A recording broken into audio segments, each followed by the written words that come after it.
नमस्ते। आज के इस एक्सप्लेनर में हम सीधे 19वीं सदी के भारतीय पुनर्जागरण के उस दिलचस्प और ऐतिहासिक दौर में चलेंगे।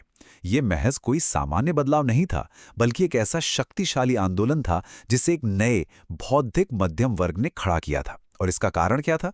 औपनिवेशिक शासन की चुनौतियां, पश्चिमी संस्कृति का प्रभाव और सबसे बढ़कर हमारे समाज की अपनी गहरी असमानताएं। इस दौर ने भारतीय समाज की पूरी तस्वीर ही बदल कर रख दी। आइए समझते हैं कि ये सब कैसे हुआ। इस एक्सप्लेनर का सफर कुछ इस तरह रहेगा। सबसे पहले हम भारतीय पुनर्जागरण को समझेंगे, फिर बात करेंगे सती और कन्या भ्रूण हत्या के उन्मूलन की। उसके बाद विवाह कानूनों में हुए सुधारों पर नजर डालेंगे। इसके बाद महिलाओं के लिए शिक्षा की पहल और अंत में महिला संगठनों के उदय की बात करेंगे। तो चलिए इस यात्रा पर निकलते हैं और देखते हैं कि कैसे बुनियादी जीवन के अधिकारों से लेकर राजनीतिक एजेंसी हासिल करने तक का ये रास्ता तय किया गया। विषय 1, भारतीय पुनर्जागरण, एक राष्ट्र का जागरण। इन सामाजिक सुधारों की गहराई को समझने के लिए यह देखना बहुत जरूरी है कि उस समय कौन सी वैचारिक धाराएं इस बदलाव को दिशा दे रही थीं। उस समय मुख्य रूप से विचारों का एक बहुत ही शानदार बंटवारा देखने को मिलता है।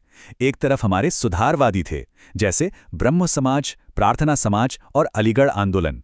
ये लोग तर्क और धर्मनिरपेक्षता का सहारा लेकर समाज को आधुनिक बनाना चाहते थे। और दूसरी तरफ पुनरुत्थानवादी थे, जैसे आर्य समाज, वहाबी और देवबंद आंदोलन, जो प्राचीन धार्मिक प्रथाओं की शुद्धता को वापस लाने में विश्वास रखते थे। अब दिलचस्प बात यह है कि भले ही इन दोनों के रास्ते अलग थे और शुरुआत में धर्म का काफी प्रभाव था, लेकिन आगे चलकर दोनों ने ही सामाजिक बुराइयों को जड़ से मिटाने के लिए एक व्यवहारिक और धर्मनिरपेक्ष तरीका ही अपनाया। विषय 2, सती और कन्या भ्रूण हत्या का उन्मूलन, जीवन का अधिकार। अब हम उस दौर के सबसे काले सच का सामना करेंगे, जहां महिलाओं और बच्चियों के लिए जिंदा रहने का बुनियादी हक भी दांव पर लगा था। राजा राम मोहन राय ने सती प्रथा के खिलाफ जो जंग छेड़ी, उसका सबसे बड़ा हथियार था उनका ये बयान, हर शास्त्र के अनुसार हत्या। जरा सोचिए, ये कितना बड़ा और रणनीतिक मास्टर स्ट्रोक था। जो लोग इस क्रूर प्रथा को धर्म के नाम पर सही ठहरा रहे थे, राम मोहन राय ने उनके उसी धार्मिक और पारंपरिक चश्मे को पूरी तरह से चकनाचूर कर दिया। और उनके इसी लगातार संघर्ष का नतीजा था कि 1829 में विलियम बेंटिंक ने सती प्रथा को पूरी तरह गैरकानूनी घोषित कर दिया। वैसे ऐतिहासिक रूप से देखें तो पुर्तगालियों, डचों और फ्रांसीसियों ने भी इसे रोकने की कोशिश की थी। यहाँ तक कि 1582 में मुगल सम्राट अकबर ने भी इस पर रोक लगाने का आदेश दिया था। लेकिन 19वीं सदी का ये कानून वो कील साबित हुआ जिसने इस प्रथा को पूरी तरह से एक अपराध बना दिया। लेकिन जिंदा रहने की यह लड़ाई सिर्फ सती प्रथा तक सीमित नहीं थी। कन्या भ्रूण हत्या जैसी भयानक चीज भी तो थी। इसकी रोकथाम के लिए 1795 और 1804 के बंगाल नियमों ने इसे सीधे तौर पर हत्या माना। लेकिन बात यहीं खत्म नहीं हुई। इसे जड़ से मिटाने के लिए 1870 में एक कानून आया, जिसने हर जन्म का पंजीकरण और राज्य द्वारा बालिकाओं का सत्यापन अनिवार्य कर दिया। ये एक बहुत बड़ा प्रशासनिक कदम था। विषय 3, विवाह कानूनों में सुधार, सम्मान से जीने का अधिकार। जीवन बच तो गया, लेकिन क्या इतना ही काफी था? बिल्कुल नहीं। अब बारी थी महिलाओं के जीवन पर उस व्यवस्थागत कंट्रोल को तोड़ने की, जो कठोर विवाह रीति रिवाजों के रूप में उन पर थोपा गया था। इस बदलाव के लिए जमीनी स्तर पर काम करना जरूरी था। ईश्वर चंद्र विद्यासागर ने संस्कृत कॉलेज के प्रिंसिपल के रूप में अपनी आवाज उठाई, जिसके चलते 1856 का हिंदू विधवा पुनर्विवाह अधिनियम पास हुआ। उधर पश्चिम में डी.के. कर्वे ने पूना में उच्च जाति की विधवाओं के लिए घर खोला और 1893 में खुद एक विधवा से विवाह करके एक बहुत बड़ी मिसाल कायम की। इसके अलावा विष्णु शास्त्री पंडित का विधवा पुनर्विवाह संघ, मद्रास में वीरेश्वरलिंगम पंतलु और सत्य प्रकाश पत्रिका के जरिए करसनदास मूलजी, इन सभी ने मिलकर इस सामाजिक रूढ़िवाद की जड़ें हिला दी। जब बात बाल विवाह को रोकने की आती है, तो भारत की पहली महिला डॉक्टर रखमाबाई का केस बेहद ऐतिहासिक है। सिर्फ 11 साल की उम्र में ब्याही गई रखमाबाई ने अदालत में अपने वैवाहिक अधिकारों की बहाली को सीधे चुनौती दे दी।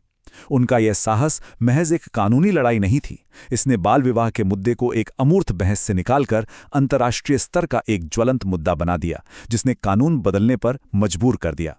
रखमाबाई के इसी साहस और बी.एम. मालाबारी जैसे नेताओं की कोशिशों ने बदलाव की इस रफ्तार को बहुत तेज कर दिया। 1872 का नेटिव मैरिज एक्ट एक शुरुआती कदम था। फिर 1891 का एज ऑफ कंसेंट एक्ट आया, जिसने लड़कियों की शादी की उम्र 12 साल तय की। लेकिन असली मील का पत्थर साबित हुआ 1929 का शारदा एक्ट, जिसे बाल विवाह निरोधक अधिनियम भी कहते हैं। इसने अंततः न्यूनतम आयु लड़कों के लिए 18 और लड़कियों के लिए 14 वर्ष कर दी। विषय 4, महिलाओं के लिए शिक्षा की पहल, आगे बढ़ने का अधिकार।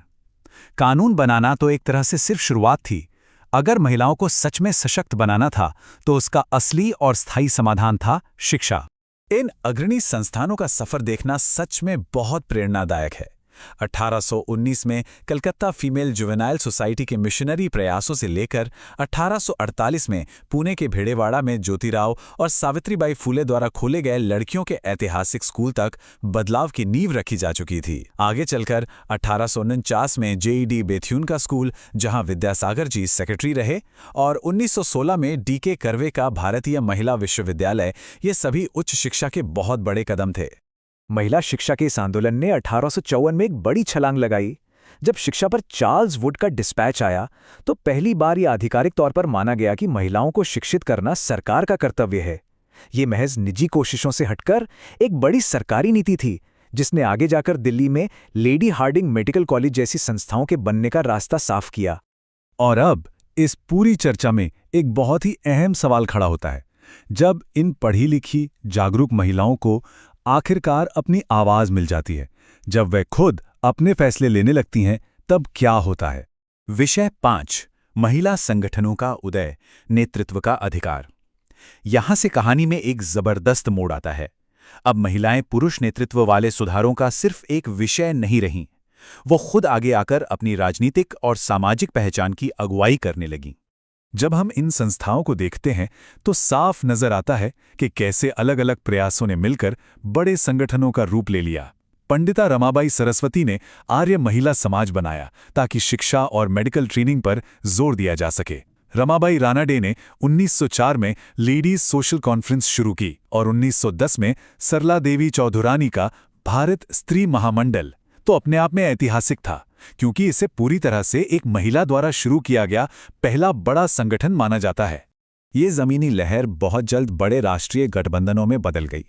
1925 में मेहरबाई टाटा और कॉर्नेलिया सोराबजी के प्रयासों से महिलाओं की राष्ट्रीय परिषद का गठन हुआ, और फिर 1927 में मार्गरेट कजिन्स ने अखिल भारतीय महिला सम्मेलन यानी AIWC की नींव रखी।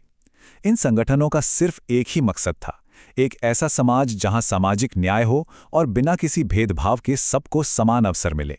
इस एक्सप्लेनर को समेटते हुए आइए एक आखिरी विचार पर गौर करें। 19वीं सदी के इस भारतीय पुनर्जागरण ने जो अधिकार दिलाए, वो सशक्तिकरण की मंजिल नहीं बल्कि महज एक शुरुआत थी। इन समाज सुधारकों और निडर महिलाओं की विरासत आज भी हमें एक चुनौती देती है कि क्या समानता की जो लड़ाई उन्होंने शुरू की थी वो हमने आज पूरी कर ली है, या फिर सबसे बड़ी चुनौतियां अभी भी हमारे सामने खड़ी हैं।